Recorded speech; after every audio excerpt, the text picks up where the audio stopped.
अस्सलामुअलैकुम जी। तो आज हम बनाने लगे हैं बहुत ही मज़ेदार सी बिरयानी। बहुत ही इजी है, बहुत जल्द बन जाएगी इंशाल्लाह। 20 मिनट में हम इसको रेडी कर लेंगे।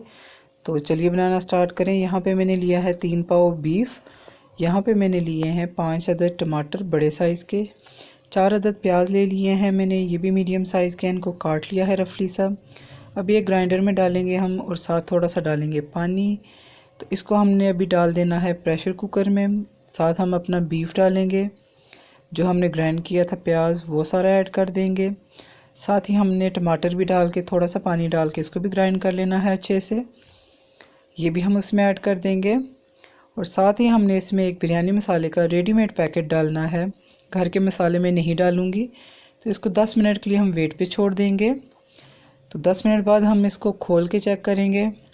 इसका पानी तकरीबन ड्राई हो चुका है। आप सोच रहे होंगे कि मैंने इसमें अभी तक ऑयल नहीं डाला, तो ये भी मैं आपको बताऊंगी। ये देखें, अभी इसका जैसे ही पानी ड्राई हो जाएगा तो हम इसमें डालेंगे 1 कप ऑयल। इस तरह से आपका ऑयल भी कम लगेगा और जल्दी से फ्राई भी हो जाएगा हमारा बीफ। तो ये देखें, अभी इसको सिर्फ 2 मिनट में हमने इसको फ्राई कर लेना है। हमारा बिल्कुल मसाला रेडी हो चुका है। तो अभी इसको एक साइड पे करेंगे। टाइम बचाने के लिए साथ मैंने चावल भी बॉईल कर लिए थे। ये भी हमारे चावल भी बॉईल हो चुके हैं। अभी हमने तय लगानी है इनकी। सबसे पहले हमने चावल डालने हैं, ऊपर हमने इसके डाल देना है बीफ मसाला। तो ऐसे ही करके मैं सारी तय इसकी लगा लूँगी अच्छे से। तो साथ मैंने सब्ज़ मिर्चें और थोड़ा सा सब्ज़ धनिया लिया है, ये भी हम डाल देंगे। और एक कप ले लेंगे, उसमें हम डालेंगे थोड़ा सा पानी और थोड़ा सा फूड कलर डाल के हम उसको मिक्स कर लेंगे। इसको हमने दूध में भी चाहें तो आप इसको मिक्स कर सकते हैं, लेकिन मैंने पानी में किया है। तो इसको अभी हम 10 मिनट के लिए दम पे लगा देंगे। ये देखें, 10 मिनट के बाद हमारी बिरयानी बिल्कुल बन के तैयार है।